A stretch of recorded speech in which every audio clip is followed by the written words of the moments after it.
सख्यांचा हो हो हो सोहळा सख्यांचा. नमस्कार नमस्कार नमस्कार मंडळी, मी आशिष. मी पुन्हा एकदा तुम्हा सगळ्यांचं स्वागत करतो तुमच्या लाडक्या नव्या कोऱ्या कार्यक्रमात, ज्याचं नाव आहे माहेर वाशिणींच्या हक्काचा सोहळा सख्यांचा. सोहळा सख्यांचा सोहळा सख्यांचा हो हो हो सोहळा सख्यांचा. मंडळी, आज आपण आहोत वरळीतील पोलीस कॅम्प येथे आणि पोलीस म्हटल्यानंतर आपल्याला त्यांच्याबद्दलचा आदरही असतो आणि भीतीही असते. आपले महाराष्ट्र पोलीस हे 24 काय मला वाटतं 48 तास सतत आपल्या सेवेत असतात. आपल्या महाराष्ट्रातील तमाम महिला ज्या सुरक्षित आहेत ते फक्त आणि फक्त त्यांच्यामुळे. त्यामुळे एकदा त्यांच्यासाठी एकदा जोरदार टाळ्या होऊन जाऊ दे.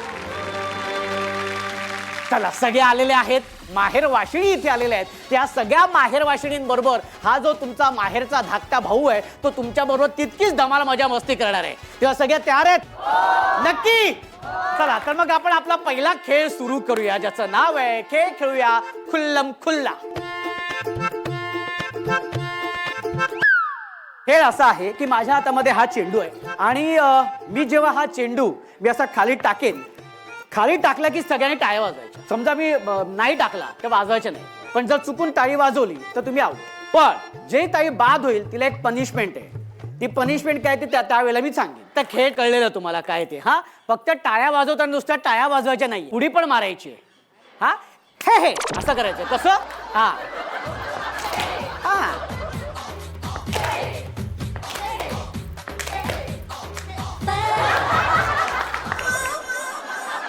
आउट झालेला आहात तुम्ही. ताई, तुम्ही आता हत्ती बनून जायचे आणि ती भेटवस्तू घ्यायची आहे. असं करून ती भेटवस्तू घ्यायची आणि आपल्या जागेवर जाऊन बसायचंय. एक मिनिट मला सांगा, कुठला हत्ती? हा कुठला हत्ती होता मला सांगा. गरम झालं सर. एकदा पुन्हा हत्ती, एकदा फक्त ओढून दाखवा. हा, रेडी. हा, जोरदार टाळ्या होऊन जाऊ देत.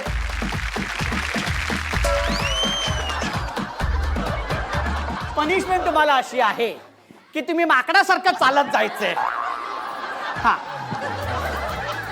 आणि चेहरा असा पाहिजे. चेहरा असा. लवकर. कसा आहे बघा. लवकर. रेडी. 1 2 3. हा, अरे बापरे. होय, हा माकड म्हणजे मी. रेडी. हा,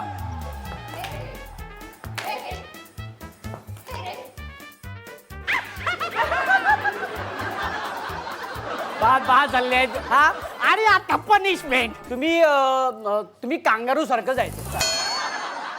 रेडी. 1 2 3. हे कुठला कांगारू आहे मला कळत नाही. हे कुठलं कांगारू आहे इथे असं. रेडी. 1 2 3. हा,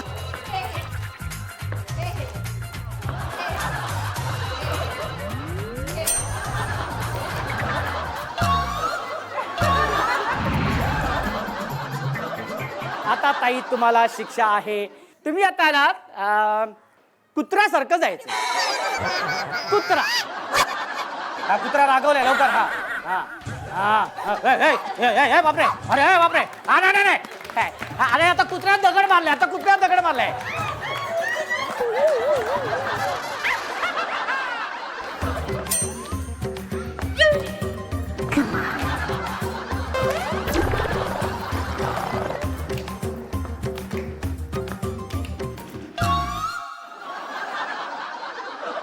ताई तुम्हाला पनिशमेंट आहे की तुम्ही सापासारखं जायचे आणि ती भेटवस्तू घ्यायची. हा, माझ्याकडे पुंगी आहे.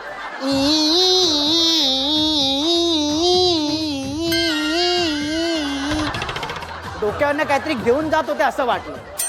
आणि खेळ खेळूया खुल्लम खुल्लामध्ये ज्या ताई विजेत्या झालेल्या आहेत त्यांना आपण देणार आहोत सन मराठी वाहिनीकडून खास भेटवस्तू. सोहळा सख्यांचा.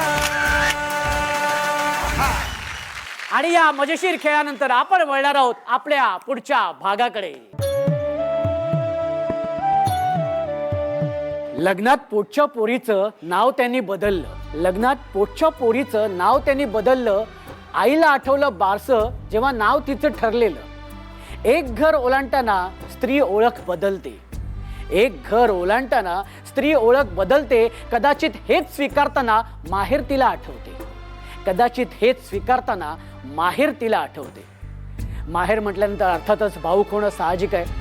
आणि याच माहेरच्या आठवणींमध्ये जाण्यासाठी मी इथे सहभागी झालेल्या प्रत्येक ताईशी मी माहेरच्या आठवणींमध्ये जाणार आहे. ताई, माहेर म्हटल्यानंतर कोण डोळ्यासमोर येतं? आई वडील. आई वडील. काय आई वडिलांची एखादी आठवण? आई वडिलांची आठवण क्षणोक्षणी जाणवते. जोपर्यंत आई वडील आहेत तोपर्यंत माहेर आहे. लग्नाचा दिवस होता तेव्हा त्याच्या आदल्या दिवशी रात्री माहेरी असताना काय आई बाबांबरोबर बोलणं झालं होतं? मनात खूप धाकधूक होती. जिथे आपण राहिलो, वाढलो, मोठे झालो, त्याच घराला आता आपल्याला सोडावं लागणार आहे. पण कन्यादानाला आई बाबा दोघे तो क्षण खूप हळवा होता. दोघेही होते, दोघेही आहेत. माझ्या वडिलांकडे बघून नाहीच सांगता येणार की त्यांची काय अवस्था झाली होती तेव्हा. माझा भाऊ, आई, वडील. नाव सांगा. योगिता ज्ञानेश्वर कोळेकर. योगिता ताई, किती वर्ष झालेत लग्नाला? 11 महिने झालेत फक्त. काय 11 महिन्यामध्ये असं तुम्हाला बदल वाटतोय की माहेरी असताना आणि आता सासरी असताना?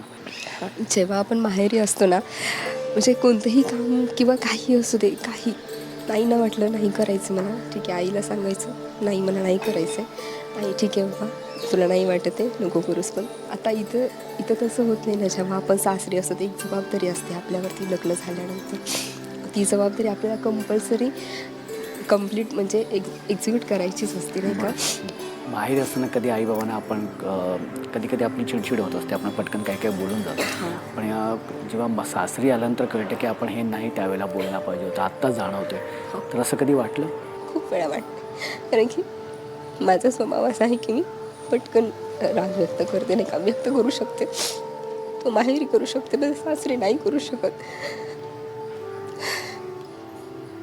माझ्या आईवडिलांना जरी मी रागाच्या वरात काही बोलले, नाही मला तुमची ही गोष्ट नाही पटली तर ठीक आहे, ते ऐकून घेते. सासरी आपण नाही. कधी असं सॉरी बोलावं असं वाटलं आई बाबांना? हो. आज जर ते आठवून तुम्हाला असं वाटायचं असं वाटत असेल की बाबा आपण नाही बोललं पाहिजे, तर तुम्ही आई बाबांना काय सांगाल? मी फक्त इतकं सांगेन की त्यांनी ज्या वेळेस मला सांगितलं होतं की हा तुझा स्वभावाचा हा जो एक पैलू आहे तो थोडासा तुला चेंज करावा लागेल, तो कदाचित त्यावेळेस मी एक खूप असा आधार असतो बाहेरच्या माणसांच्याकडून आपल्याला की नाही ठीक आहे इट्स ओके, नाही केला तरी मला कोणी काही करणार आहे नाही का. पण ज्यावेळेस मी सासरी आले ना, त्यावेळेस खरंच मला माझ्या स्वभावाचा एक असा पैलू चेंज करावासा वाटला आणि तो मी हळूहळू सुधारत आहे. आई बाबांना सॉरी बोलावं असं वाटते? तुम्ही सॉरी बोलू शकता. तुम्हाला जर माझ्याकडून ज्या काही चुका झाल्या आहेत किंवा असतील त्याच्याबद्दल खरंच मी खूप म्हणजे मनापासून माफी मागते. आणि खरंच मला तुम्ही खूप योग्य दिशा दिलेली आहे जगण्यासाठी आणि त्या डायरेक्शननं मी योग्य प्रकारे जात आहे, प्रयत्न करत आहे सध्या तरी. माहेर म्हटल्यानंतर अर्थातच सगळेजण म्हणत असतात की माहेर म्हटल्यानंतर आई बाबा डोळ्यासमोर येतात. तुमच्या डोळ्यासमोर कोण येतं? आई. काय आईची आठवण? म्हणजे मी 2.5 वर्षाची असताना आई वारली आहे.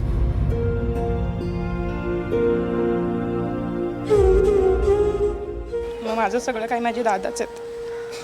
म्हणजे लग्न केलंय दुसरं, त्या आईने आमच्या सगळ्या जबाबदाऱ्या पण पार पाडल्या, पण मला माझ्या आईची खूप आठवण येते.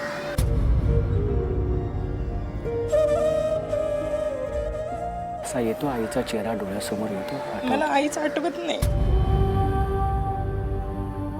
मी दिवसातून एकदा तरी देवाला प्रार्थना करते की एकदा तरी माझी आई मला दिसली पाहिजे, कारण ते आठवतच नाही. आठवणच नाही आहे काही तिची, तर कसं आठवणार? म्हणजे मला काहीच माहीतच नाही.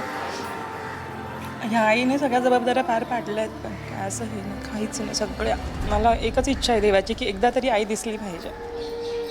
मी देवाला खूप मागते की जर काही पाहिजे असेल ना तर आई भेटव, तिच्याशी बोलायचं आहे. कारण आईच तिला म्हणजे काही माहीतच नाही ना आई काय असते हे. जेव्हा मला मुलगी झाली तेव्हा मला कळालं की आई काय असते. तुम्ही का म्हणता आईला पाहिलंच नाही? देवाने तर पण दाखवले कसं तुम्हाला. एक आपण अनुभव नाही घेतलाय ना की आई काय असते हा मी अनुभव नाही घेतलाय. मग काय सांगाल तुम्ही? समजा आज आई तुमची समोर असती, काय तिला सांगितलं असतं किंवा काय तिला सांगावं असं वाटते? मला तिच्याशी खूप बोलायचं आहे. ती नसताना मी म्हणजे तिची जी पोकळी आहे ना ती मी कशी हे केली आहे, मी कशी रडत होते, मला कसं मी तिला कसं मिस करत होते हे मी तिला सगळं सांगणार आहे. माझं मन खूप मोकळं करायचं आहे मला तिच्यासमोर. बाकी मी खूप हॅप्पी आहे, खूप काहीच असं नाही. सासूबाई पण इतक्या सुंदर आहेत, म्हणजे आईच आहे माझी दुसरी. 2 आया तुम्हाला अशा मिळाल्यात की जे तुमच्यावरती खरंच खूप प्रेम करतात, की त्यासाठी तुम्ही खरंच नशिबवान आहात. आणि त्यातून सासूबाई तर अक्षरशः वाट बघत असतात कधी येईल. अजून काय पाहिजे? मग मला असं तेच म्हणायचं ना की अजून देवाने तुम्हाला आई दाखवली नाही असं म्हणू नका. कोणाच्या नाही कोणाच्या रूपामध्ये ती नाही, मी दिसत देवावर असते, नाराजच नाही. दाखवत असते. देवावर बिलकुल नाराज नाही, कारण बाकी जे दिलं ते खूप छान दिलं. अर्थातच. आणि तुम्ही तुमच्या संसारात सुखी आहात, आनंदी आहात हे बघून खरं तर तुमच्या आईला खूप छान वाटत असेल आणि त्या आनंदी असतील. हो, ती खूप म्हणजे तिला खरंच भारी वाटत असेल की चला मी नसताना का होईना पण माझ्या मुलीचं चांगलं झालं. बरोबर. आणि आज तुम्ही इथे येऊन मनातलं व्यक्त झालात ताई, खरंच खूप छान वाटतंय. माहेरच्या आठवणीमध्ये खरं तर सगळ्या ताया इतक्या भावूक होतात की त्या अगदी मनातलं भरभरून बोलत असतात, व्यक्त होत असतात, डोळ्यातलं पाणी थांबत नसतं. पण आता ह्याच त्यांच्या सगळ्यांच्या चेहऱ्यावरती हास्य आणण्याचं काम ह्या त्याच्या भावच आहे. त्याच्यामुळे आपण वळणार आहोत आपल्या पुढच्या खेळाकडे. आणि आता सुरू करूया आपला हा धमाकेदार खेळ ज्याचं नाव आहे संगीत, अभिनय, नृत्य, खुर्ची. संगीत सुरू झाल्यानंतर कंपल्सरी नाचायचंय. हा, आणि नियम सगळ्यांना माहितीच आहे. खुर्च्यांच्या मधून जायचं नाहीत, आपल्या सोयीनुसार खुर्ची फिरवून बसायचं नाही. हा, आणि कंपल्सरी नाचायचंय, नळावरची भांडणं नको. हा, चला. आणि बघूया कुठली ताई पटकावते खुर्ची, पण त्यासाठी म्युझिक प्लीज. आमच्या फांदीवर मस्त चाललंय आमच्या फांदीवर मस्त चाललंय आमच्या फांदीवर मस्त चाललंय आमच्या फांदीवर मस्त चाललंय कधी उतरायची बाई हळद तुझी लगीन होऊन सरलं बरसं थोडी काढून सवड मला बाहेर पडकार तिकीट सिंगापूरचं आमच्या फांदीवर मस्त चाललंय आमच्या फांदी. हा, लवकर लवकर लवकर लवकर बसा. हा, आणि आता फक्त 5 खुर्च्यांमध्ये आहेत. आणि आता बघूया कुठली ताई पटकावते खुर्ची, पण त्यासाठी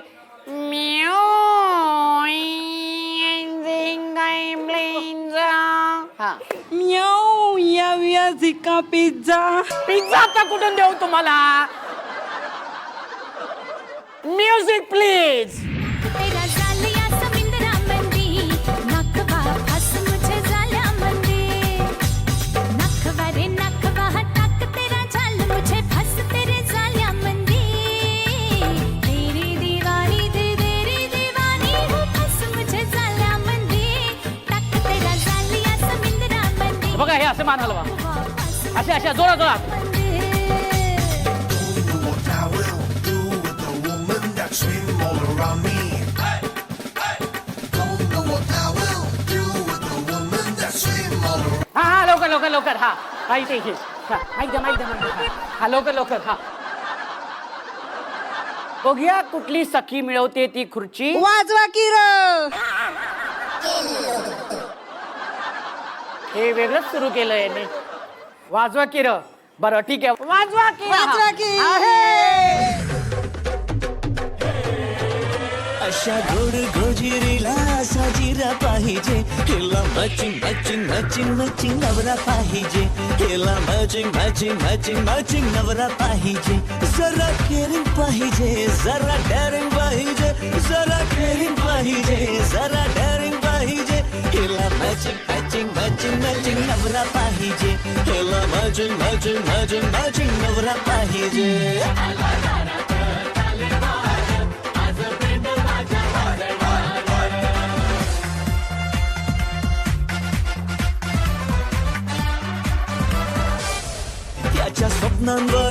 तिचा अर्धा क्लेम पाहिजे. हिला मॅचिंग मॅचिंग मॅचिंग मॅचिंग नवरा पाहिजे. हिला मॅचिंग मॅचिंग मॅचिंग मॅचिंग नवरा पाहिजे. रोज शॉपिंग पाहिजे, लाईफ हॅपनिंग पाहिजे. रोज शॉपिंग पाहिजे, लाईफ हॅपनिंग पाहिजे. हिला मॅचिंग मॅचिंग मॅचिंग मॅचिंग नवरा पाहिजे. अशा गोड गोजिरीला साजी.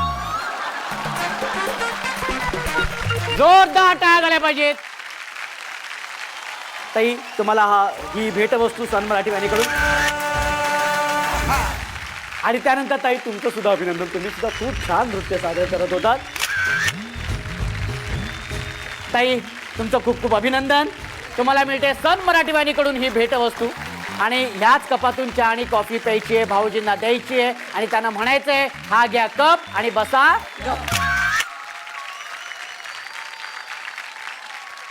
आणि याच धमाकेदार खेळानंतर आपण वळणार आहोत आपल्या पुढच्या भागाकडे. सगळ्यांच्या चेहऱ्यावरती आनंद आहे, चैतन्य आहे. पण कधी कधी काय होतं माहिती ना, हे सगळं असतं पण आपल्या जवळची एखादी व्यक्ती आहे ना, ती आपल्यावरती रुसलेली असते, रागवलेली असते आणि तिने अबोला धरलेला असतो आणि तो अबोला इतका वाढतो ना की आपलं नातं दुरावलं जातं. आणि आमचा जे चुकबुल द्यावी घ्यावी हा जो भाग आहे, ह्या भागामध्ये हेच नातं आम्ही जवळ आणण्याचा प्रयत्न करतो, तो अबोला दूर करण्याचा प्रयत्न करत असतो. ह्या सगळ्या तुमच्या तायांमध्ये एक ताई अशी आहे की तिचा कुणाबरोबर तरी अबोला आहे. तो अबोला अर्थात कोणाबरोबर आहे, का आहे, कशामुळे आहे ते आपण त्या ताईंकडनंच जाणून घेऊया. आणि त्यासाठी मी ताईंना इथे विनंती करतो की ताई तुम्ही इथे यायचंय. ताई तुमचं नाव सांगा. माझं नाव श्रीदेवी दत्तात्रय नलावडे. ताई कोणाबरोबर हा अबोला आहे? आणि माझ्या मायाच्या सगळ्यांबरोबरच. लव्ह मॅरेज आहे माझं. 19 वर्ष झाली लग्नाला, पण अजून कोणी बोलत. 19 वर्षात त्यांनी कधीच प्रयत्न नाही केला. फक्त दोनदा मला बोलवलं, मी गेली. फक्त ते पाहुण्यांसारखंच हे झालं, बाकी काही नाही. तुम्ही स्वतःहून कधी बोलायचा प्रयत्न केला त्यांना? मी कधी कधी माझे चुलते आहेत त्यांच्याकडे पण जाते. मी कधी कधी बोलते, मी तेवढ्यापुरतं असतं, परत नाही. तुम्ही एकुलते की तुम्हाला भावंड आहेत मला? आम्ही 5 जण, 2 भाऊ आणि 3 बहिणी. आम्ही त्याही बोलत नाही तुमच्या? कोणीच नाही. आई बाबा पण नाही? आई तर नाही, म्हणजे हे झाले, एक्सपायर झाली माझ्या लग्नानंतर. आमच्या ह्याच्यानंतर तिला ॲक्च्युली हे होतं, आजारी होती ती. आणि बाकी नाही, कोणीच नाही बोलत. बहिणी पण नाहीत, कोणच नाही. आता समोर तुमच्या घरातले तुमचे बाबा, तुमचे भाऊ, तुमच्या बहिणी या सगळ्या समजा तिथे समोर उभ्या आहेत, काय सांगाल त्यांना? तर सांगायचं असं तर मी काही चूक केलेली नाही, लव्ह मॅरेज वगैरे करून वगैरे काय. आणि मी आहे, सुखी आहे मी. आणि कधी तुम्हाला बोलावं असं वाटलं तर राणी कधी पण आहे, अवेलेबल आहे. हा भाऊ सुद्धा तुमच्यासाठी नक्कीच प्रयत्न करेल. कारण आम्हाला खरंच असं वाटत असतं की इथून जाताना ताई आनंदात जावी. त्यासाठी मी या माध्यमातून खरंच तुमच्या माहेरच्या सगळ्या मंडळींना मी सांगेन की 19 वर्ष खरं तर हा खूप मोठा कालावधी आहे. मे बी त्यावेळेला कदाचित तुमच्या दृष्टीने ताईंनी घेतलेलं डिसिजन हे चुकीचं असेल असं तुम्हाला वाटतंय. पण आज 19 वर्षामध्ये तुम्ही बघतायत की ताई तिच्या संसारामध्ये सुखी आहे. आणि उशीर होण्यापेक्षा उशीर न होता वेळेतच हा गैरसमज दूर झालेला बरा किंवा माफ केलेलं बरं असतं. आज भले तिने तिच्या मनाप्रमाणे निर्णय घेतलेला जो तुमच्या विरोधात असेल, पण आपली ताई सुखी आहे ना, हा आनंद किंवा हे समाधान मोठं नाही आहे का? ताईला फोन करा, तिला भेटायला बोलवा आणि आपुलकीने एक घट्ट मिठी मारा. सगळ्या गोष्टी तिथेच संपून जातील. ताई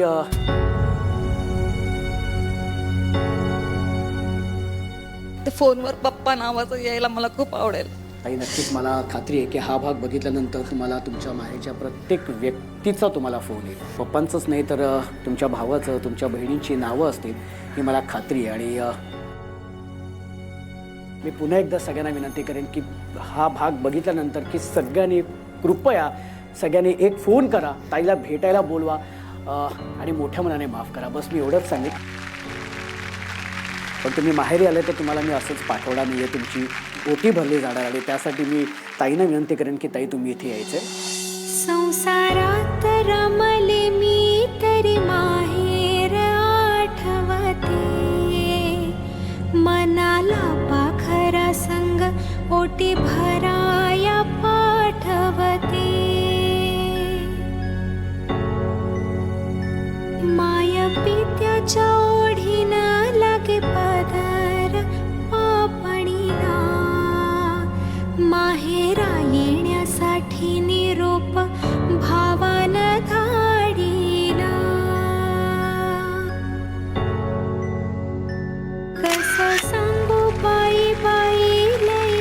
तर असं वाटतं की थांबूच नाही, पण काय करणार, आपल्याला आजच्या भागापुरता थांबावं लागणार आहे, कारण वेळ झालेली आहे संध्याकाळची, दिवे लावायची वेळ झालेली आहे. अर्थातच सन मराठी वाहिनीवरील तुमच्या आवडत्या मालिका पाहण्याची वेळ झालेली आहे. तेव्हा दिवा लावूया देवापाशी, उजेड पडेल मग तुळशीपाशी, माझा नमस्कार सर्व देवांपाशी. तेव्हा भेटूया पुढच्या भागात अशीच धमाल मजा मस्ती करायला तुमच्या लाडक्या नव्या कोऱ्या कार्यक्रमात, ज्याचं नाव आहे माहेर वाशिणींच्या हक्काचा सोहळा सख्यांचा.